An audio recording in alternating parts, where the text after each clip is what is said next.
Bienvenue à toutes et à tous pour cette nouvelle exploration. Aujourd'hui, on plonge dans les mécanismes de notre apprentissage. Et pour ça, on s'attaque à une théorie vraiment majeure, celle de l'apprentissage social d'Albert Bandura. On se base sur son texte fondateur de 1971. Oui, un texte qui a vraiment marqué un tournant, hein.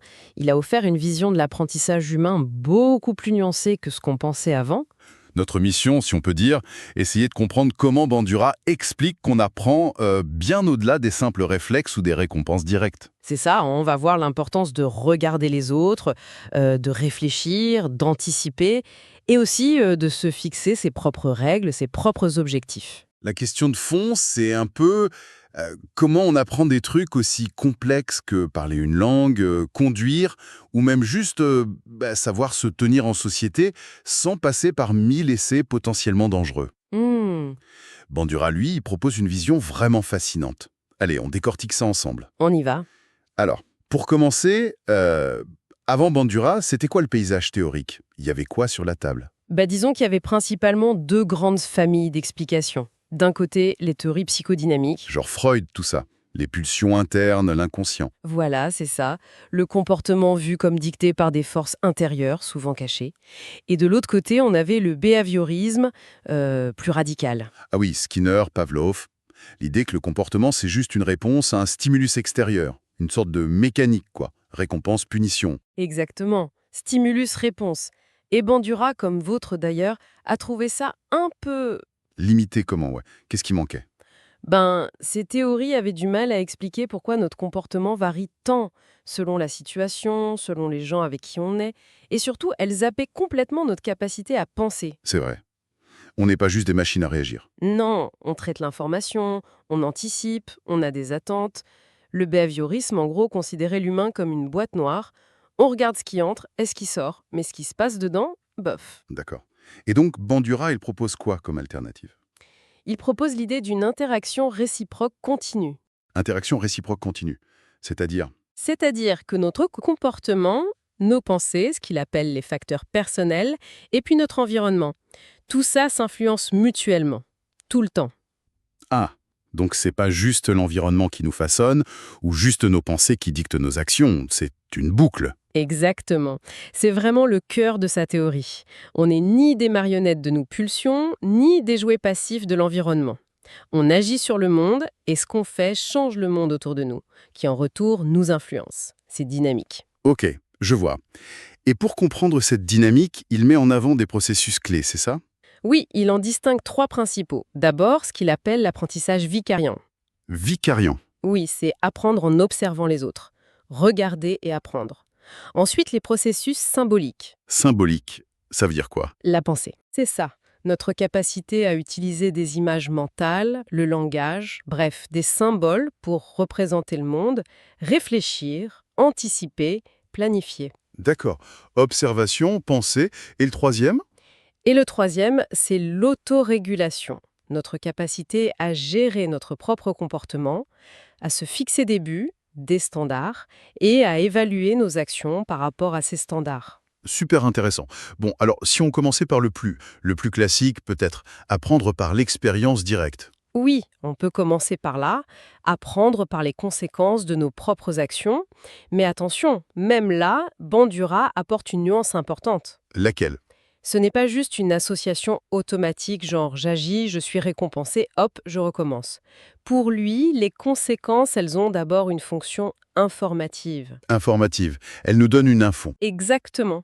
Elles nous apprennent ce qu'il faut faire et comment le faire pour réussir, pour atteindre un but. Elles nous renseignent sur les règles du jeu, en quelque sorte. Ah oui, je vois. Et elles ont aussi une fonction euh, motivationnelle. Tout à fait. Une fonction incitative.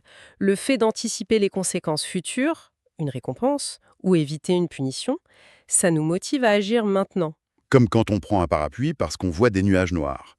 On anticipe la pluie et ça motive l'action. C'est exactement ça. Et là, on voit bien le rôle de la cognition, de la pensée.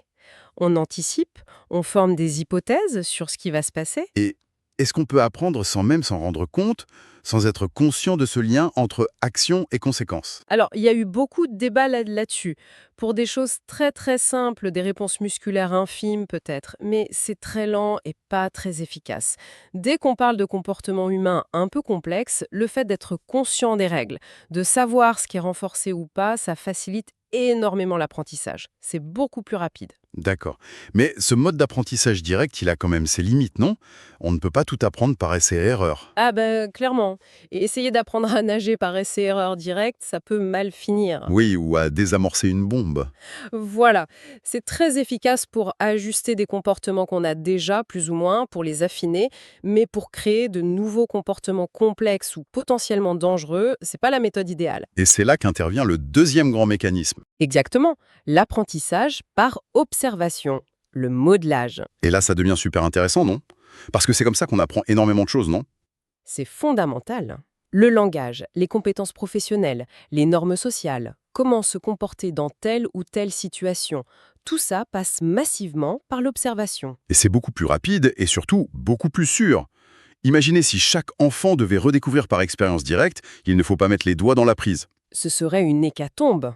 Et c'est là où Bandura innove par rapport aux théories précédentes, comme celle de Miller et Dollard. Qui disait quoi, elle? Elles expliquaient bien comment voir quelqu'un faire quelque chose pouvait nous inciter à faire pareil, si on savait déjà le faire. Mais elles avaient du mal à expliquer comment on acquiert une compétence complètement nouvelle juste en regardant. Surtout si on ne fait rien sur le moment et qu'on n'est pas récompensé tout de suite. Précisément.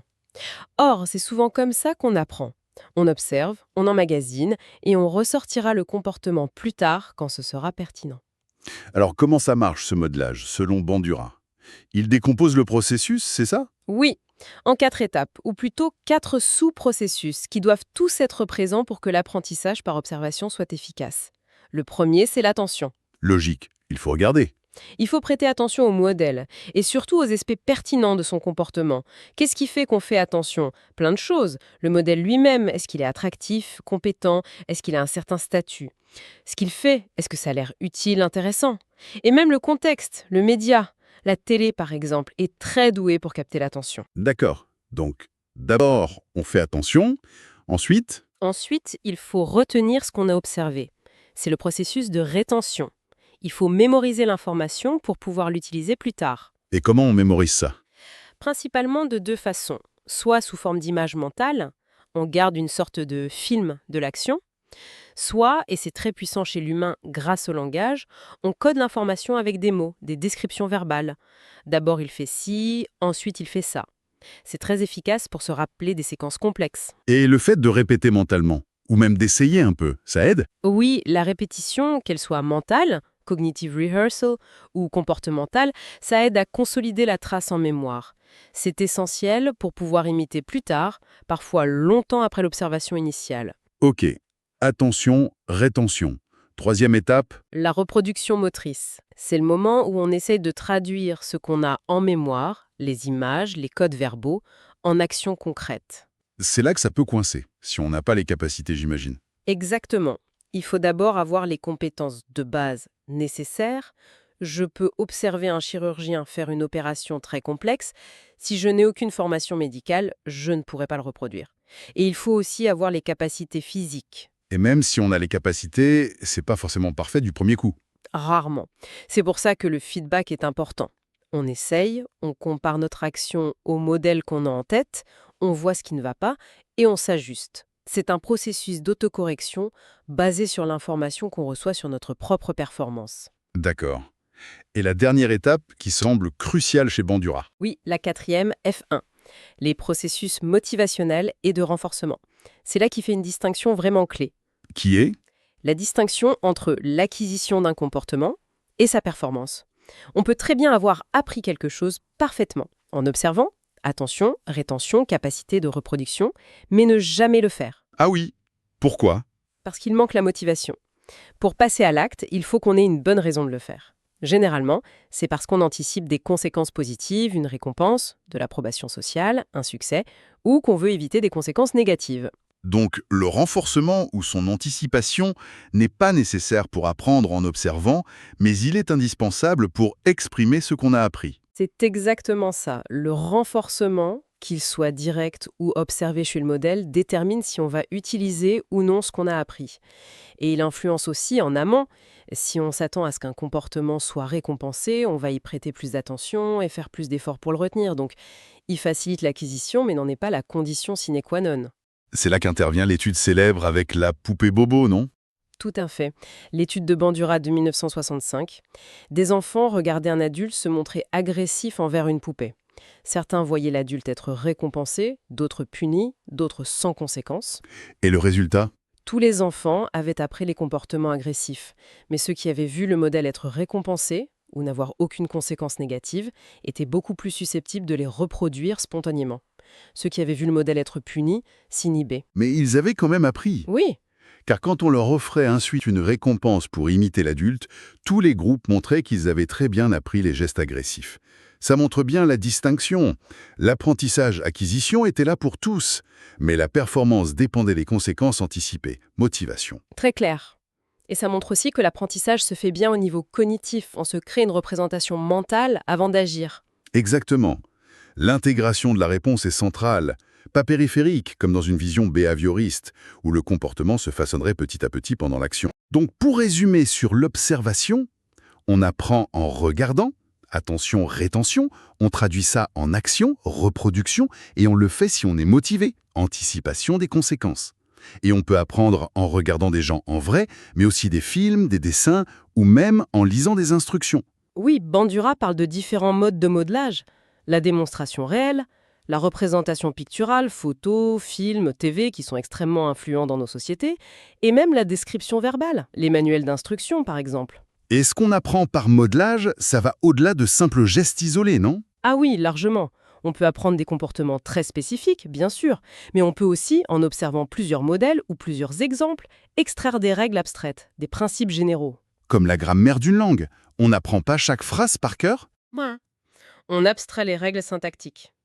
Pareil pour le jugement moral, ou des stratégies comme savoir attendre une récompense, délai de gratification. On apprend des patterns, et on peut même devenir innovant, Innovant, comment ça? en combinant des manières originales des éléments qu'on a observés chez différents modèles. On ne fait pas que copier, on peut aussi créer de la nouveauté en recombinant. Et le modélage peut aussi nous empêcher de faire certaines choses. Oui, c'est ce qu'on appelle les effets inhibiteurs. Voir quelqu'un subir des conséquences négatives pour un comportement nous dissuade de le faire. À l'inverse, il y a les effets désinhibiteurs. Si on voit quelqu'un faire un truc interdit sans se faire prendre ou sans qu'il ne lui arrive rien de mal. Exactement. Ça peut lever nos propres freins. C'est un principe utilisé en thérapie, par exemple, pour traiter les phobies. On montre au patient un modèle qui interagit sans crainte avec l'objet phobique. Et parfois, voir quelqu'un faire quelque chose nous rappelle juste qu'on sait le faire, et ça nous incite à le faire aussi. Oui, c'est l'effet de facilitation de la réponse. Le comportement est déjà appris, il n'est pas inhibé, et voir un modèle le faire sert juste de déclencheur social. Ok, donc on a appris des comportements soit par expérience directe, soit par observation. Maintenant, comment est-ce que ces comportements sont maintenus, contrôlés au quotidien? Bandura identifie 3 grands systèmes de régulation qui, encore une fois, interagissent constamment. Le contrôle par le stimulus, le contrôle par le renforcement et le contrôle cognitif. Commençons par le contrôle par le stimulus. C'est l'idée que des signaux dans l'environnement déclenchent nos actions. Oui, mais surtout, il nous donne des informations sur les conséquences probables de nos actions. Un feu rouge, ce n'est pas juste un stimulus qui déclenche l'arrêt. C'est un signal qui nous informe qu'avancer maintenant risque d'entraîner une conséquence négative, accident, amende. Ils ont une fonction d'anticipation. Et comment ces signaux acquièrent-ils ce pouvoir? Par association, soit par notre expérience directe, c'est le conditionnement classique, un stimulus initialement neutre est associé à un événement significatif, agréable ou désagréable, et finit par déclencher une réaction.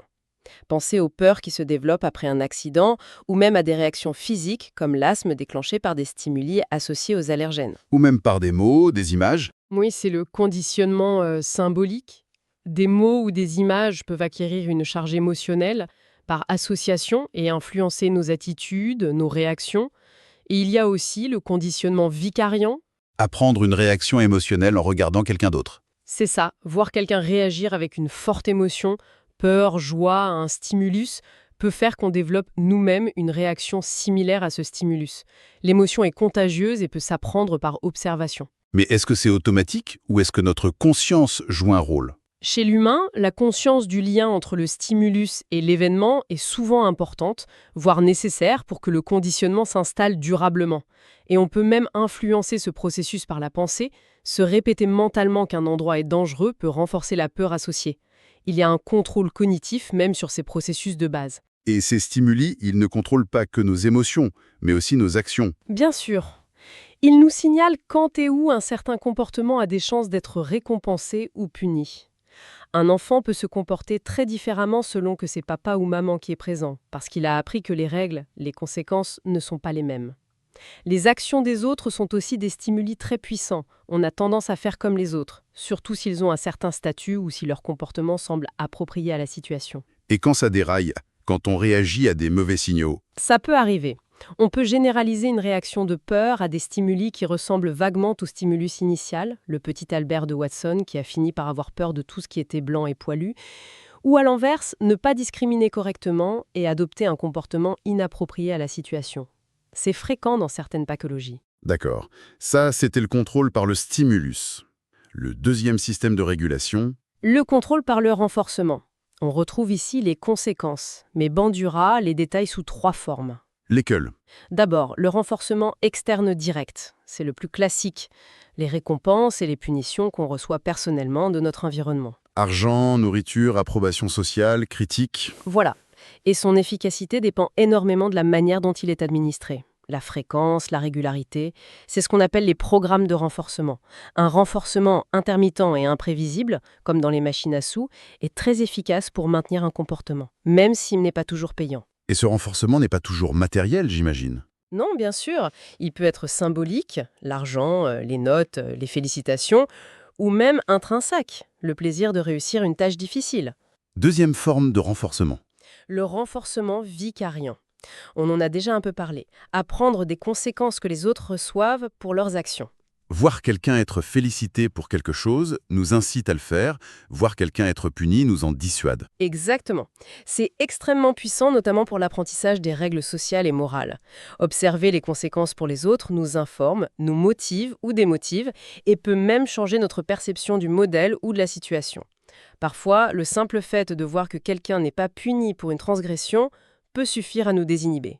Est-ce que c'est aussi efficace que le renforcement direct? Ça dépend. Pour l'apprentissage initial d'une règle ou d'un comportement, le vicariant est souvent plus efficace, car on n'est pas distrait par l'action elle-même. Mais pour maintenir l'effort sur le long terme, le renforcement direct est généralement supérieur. Et ce qui compte aussi beaucoup, c'est le renforcement relatif. C'est-à-dire? Notre satisfaction par rapport à une récompense dépend de ce qu'on voit les autres recevoir pour le même effort. C'est la comparaison sociale. Ah oui, ok. Et la troisième forme de renforcement? Celle qui est très Bandura? L'auto-renforcement. C'est notre capacité à nous fixer nos propres standards de performance ou de conduite et à réagir à nos propres actions par de l'auto-approbation, fierté, satisfaction ou de l'autocritique, culpabilité, déception. C'est notre juge intérieur, en quelque sorte? Un peu, oui. C'est ce qui nous permet d'être autonomes, de persévérer dans des tâches longues sans récompense immédiate, de résister aux pressions sociales si elles vont contre nos valeurs. C'est fondamental pour l'agencité. Et comment on apprend à faire ça? Comment on développe ces standards internes? En partie par enseignement direct, sois poli, fais de ton mieux, mais surtout, encore une fois, par modelage. On observe les standards des personnes qui nous entourent, parents, enseignants, pairs, modèles médiatiques, et on les internalise. On apprend quel niveau de performance ils exigent d'eux-mêmes et des autres, et comment ils réagissent à leurs succès et échecs.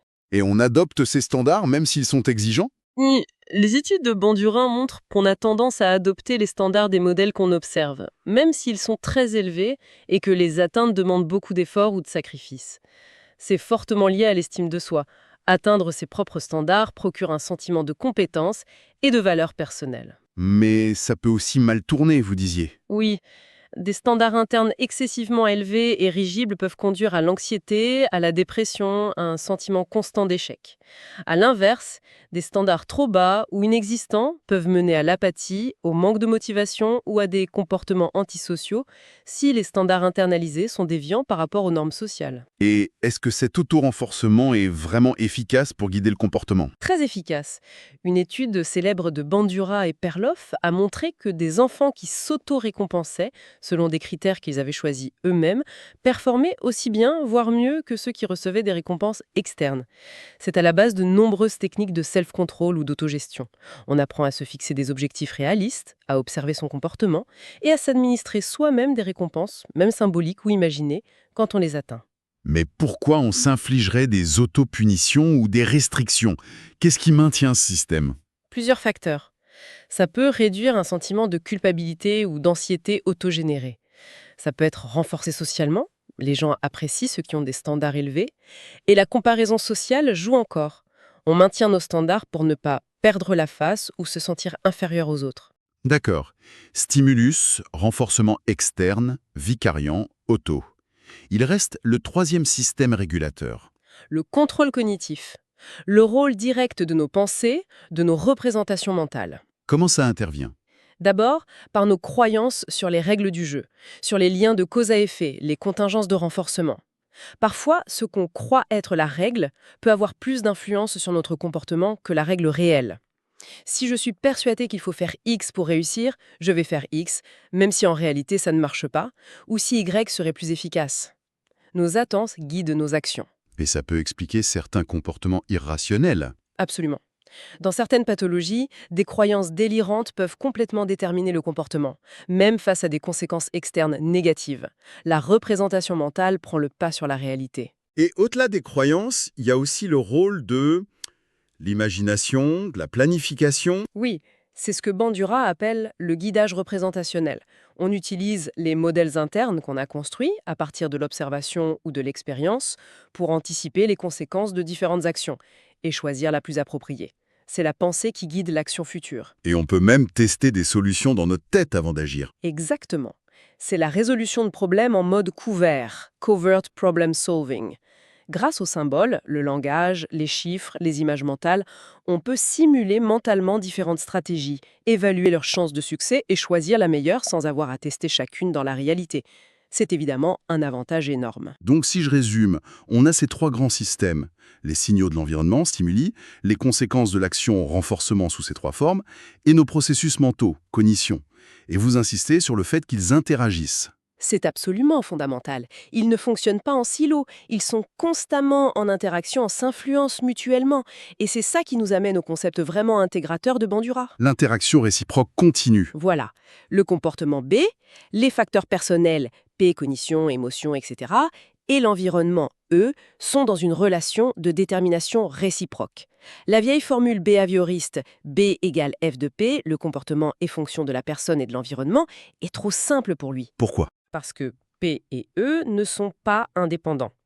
Nos pensées, P, influencent comment on perçoit et agit sur l'environnement, E, et nos actions B modifient l'environnement, E, qui en retour influence nos pensées, P, et nos actions futures, B. Tout est lié dans une boucle. Vous auriez un exemple concret de ça? Comment notre comportement crée notre environnement? Pensez à un enfant timide, P. Il va peut-être éviter les interactions sociales, B. Du coup, il se crée un environnement social, E, moins riche, avec moins d'opportunités d'apprendre les habiletés sociales.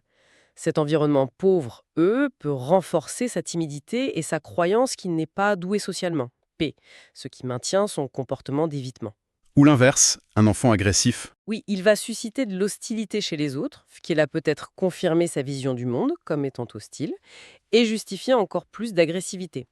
Le comportement façonne l'environnement, qui, en retour, maintient le comportement. L'environnement n'est pas une donnée fixe, c'est aussi une potentialité que notre comportement actualise. C'est une vision beaucoup plus dynamique et qui redonne du pouvoir à l'individu, non? Exactement. On n'est pas juste le jouet des circonstances ou de nos pulsions, nous sommes co-créateurs de notre réalité. Nous sommes à la fois les produits et les producteurs de notre environnement. C'est ce que Bandura appelle l'agentivité, human agency. Même dans des situations difficiles, il y a souvent une marge de manœuvre, une possibilité d'influencer le cours des choses par nos actions et nos interprétations. Fascinant. Donc pour conclure cette exploration de Bandura, on retient quoi? Que l'apprentissage, c'est loin d'être passif. C'est un processus actif, dynamique, profondément social et cognitif. On apprend massivement en regardant les autres, on utilise notre pensée pour comprendre, anticiper, planifier, et on développe cette capacité cruciale à s'auto-réguler. Et tout ça dans une interaction constante avec un environnement qu'on ne fait pas que subir mais qu'on contribue aussi à façonner. Voilà. C'est une vision de l'humain comme acteur de sa propre vie. Et c'est une grille de lecture qui reste incroyablement pertinente aujourd'hui, peut-être même plus qu'à l'époque. Ah oui? Pourquoi? Pensez à notre environnement numérique. Le rôle du modélage via les médias, les réseaux sociaux, les influenceurs. C'est énorme. La comparaison sociale est constante, avec un impact direct sur notre auto-évaluation, nos aspirations, notre bien-être. L'auto-renforcement est sollicité en permanence quand on gère notre image en ligne. Et nos clics, nos likes, nos partages, ce sont des comportements qui façonnent activement notre environnement informationnel, les fameuses bulles de filtre. Exactement. Les algorithmes nous renvoient un environnement basé sur nos actions passées, qui influencent nos croyances et futures actions P et B. C'est de l'interaction réciproque en temps réel et à grande échelle. Les mécanismes décrits par Bandura il y a 50 ans sont plus visibles que jamais. Ce qui amène à une dernière question, peut-être un peu vertigineuse. Si une si grande part de ce qu'on apprend, et surtout des normes et des valeurs qui nous guident, vient de l'observation et de l'interaction avec nos environnements, Mhm. dans quelle mesure ces environnements numériques qu'on choisit ou qui nous sont imposés par les algorithmes sont-ils en train de façonner non seulement ce qu'on sait ou ce qu'on pense, mais carrément qui nous sommes, qui nous devenons, via ces processus d'apprentissage vicariant, d'internalisation de standards, d'auto-renforcement? Quelles sont les conséquences à long terme pour notre identité individuelle et collective? C'est une excellente question. Et elle reste largement ouverte.